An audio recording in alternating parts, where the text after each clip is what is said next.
Bueno, acá estamos comenzando este miércoles en el ciclo Pensamiento Crítico a través de la radio de base y a través de las redes de base y de la red Surcos, llegando a todo el país, a más de 140 radios a lo largo y a lo ancho de este país. Siguen sucediendo cosas en el país y parece que nadie le está poniendo freno desde el punto de vista de lo que entendemos como la política. Muchos miran para otro lado, se hacen los distraídos, y el gobierno de Mauricio Macri sigue avanzando y no ten fin, como dicen los brasileros. Ya lo ha dicho don Osvaldo Bayer, el maestro, cuando allá por diciembre nos enterábamos que el nuevo presidente iba a ser Mauricio Macri. Dijo don Osvaldo que el gobierno neoliberal de Mauricio Macri venía a hacer algo muy concreto, y pucha que lo está haciendo. Y alertaba a don Osvaldo diciendo que Macri iba a hacer hasta donde el pueblo le dejara hacer. Y parece que el pueblo argentino todavía sigue obnubilado, todavía no ha reaccionado, y de quien espera, los dirigentes, ya sea gremiales, políticos, y están en algún punto en franca connivencia con el gobierno nacional, y otros vaya a saber qué cosa los demora. Vemos mensajes mafiosos del gobierno a diario, de las escuchas ilegales a pedir juicio político a los jueces o a mostrarles a muchos sindicalistas, burócratas enriquecidos, corruptos, aquella foto, aquella filmación de aquel dirigente gremial detenido. ¿Se acuerdan? Con la gente de los puertos. Bueno, esa fue la imagen a lo mejor que le fue marcando a muchos dirigentes sindicales. Ojo que a ustedes les puede pasar lo mismo. En el día de hoy, Jorge Rachid, el doctor Jorge Rachid, el compañero Jorge Rachid, en su columna habitual, diaria, de Sin Mordaza, nos dice que el neoliberalismo hace de los países un negocio, de la política una herramienta del saqueo, y a los pueblos los somete a la resignación. La construcción de una nueva realidad a partir de términos que empiezan a invadir el espacio común comunicacional, en donde el bien común es enterrado por el darwinismo de la meritocracia, en la cual solo sobrevive el más apto, como en el reino animal, apuntalando el individualismo, que esconde todos los conceptos discriminadores y racistas que se expresan ante cada manifestación de los personajes de la política. Desde la creación del concepto de la posverdad, ese espacio simbólico basado en sensaciones y caminos virtuales propuestos como relato de la realidad, como lo hacemos todos juntos, intentando hacernos cómplices cuando arrasan empresas y despiden trabajadores, con la excusa de abrirnos al mundo, negando las mentiras de la campaña electoral, como una picardía de quien saca ventajas comerciales frente a una negociación mercantil. A eso se reduce la política para el gobierno neoliberal. Una simple excusa de hacer negocios, tomar el país como empresa, sacarle las mayores ganancias posibles y después liquidarla al mejor postor. Corrupción de la integridad intelectual y el daño del tejido completo de la democracia es la frase pergeñada por el filósofo humanista y pensador británico Grayling, quien se opuso al Brexit mirando con horror la posibilidad de un mundo dominado por la posverdad. Este término, definido como la mentira emotiva, es el eje sobre el cual se construye la verdad neoliberal, que, como bien dicen en el mundo los analistas y pensadores cuando analizan este escenario, es donde se afirma: han desaparecido los elementos fundantes de la democracia. La Argentina es hoy una probeta de ensayo mundial de un sector del poder internacional en retroceso en el mundo,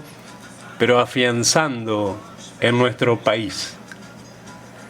En efecto, el gobierno nacional, surgido de elecciones democráticas bajo los efectos narcotizantes de la posverdad,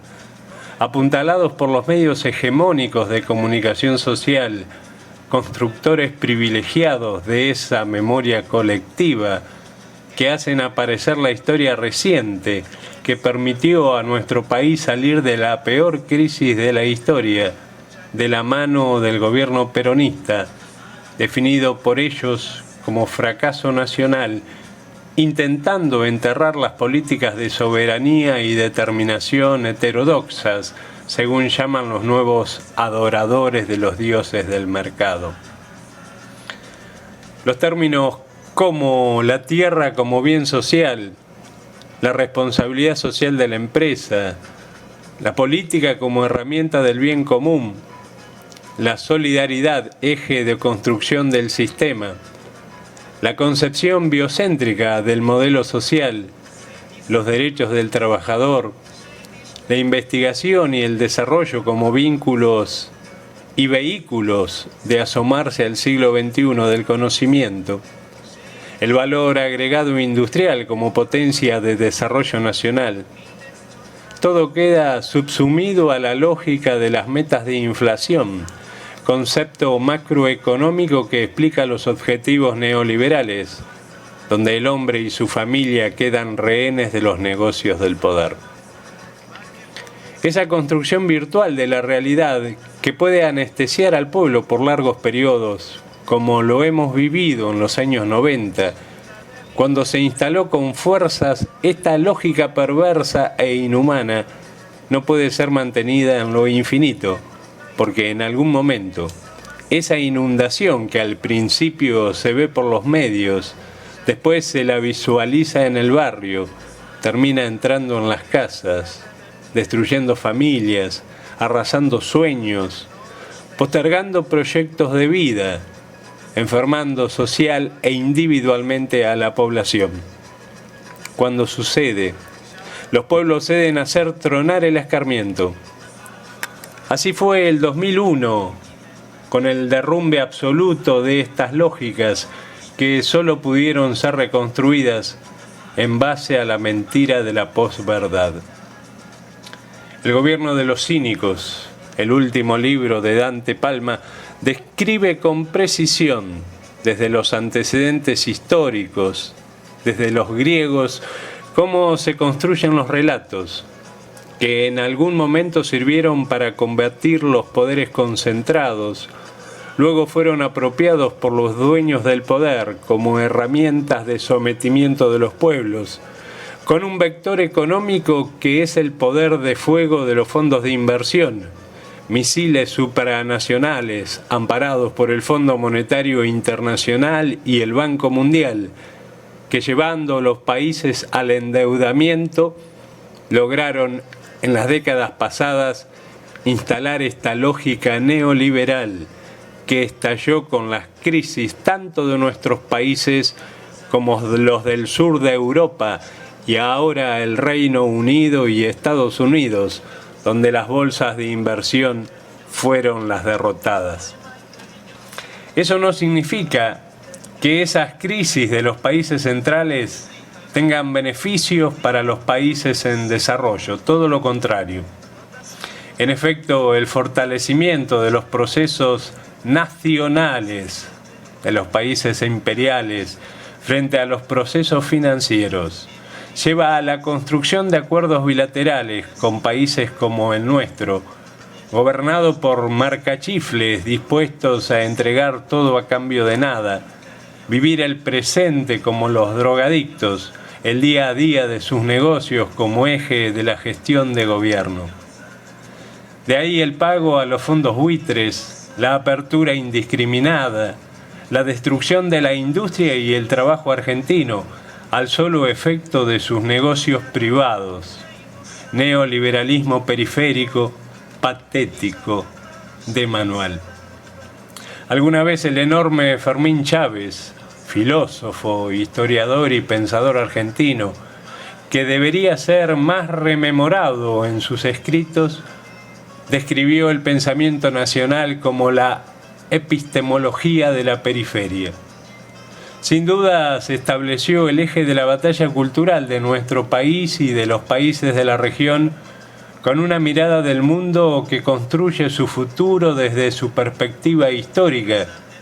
ubicando a nuestro país y nuestro modelo cultural americano, moreno, profundo, criollo, como centro de nuestra concepción del mundo en sus relaciones internacionales, abandonando esa dependencia eurocentrista o yanqui que se instaló desde el siglo XIX y que se afianzó en este tiempo neoliberal, intentando derrotar la voluntad popular. No es casual que el principal enemigo de estos tiempos para el poder hegemónico mundial sean los populismos. Esos procesos donde los pueblos construyen desde un pensamiento propio, de memoria colectiva, su destino. A eso llaman populismo, que arrasan con esas construcciones de la posverdad que, tomadas como objetivos sagrados de los nuevos adoradores de los dioses del oro, fetiches de la nueva virtualidad, combativos y combatidos desde el inicio de los tiempos. El peronismo combatió esa propuesta a lo largo de 70 años, construyendo el movimiento nacional y popular, herramienta de los pueblos para la lucha por la liberación nacional, que en el marco democrático se da en la batalla cultural intensa, identitaria, patriótica, que ponga límites a los nuevos saqueadores, corsarios ladrones, que como en el siglo XIX tenían amparo de los reyes. Esto escribió en el día de hoy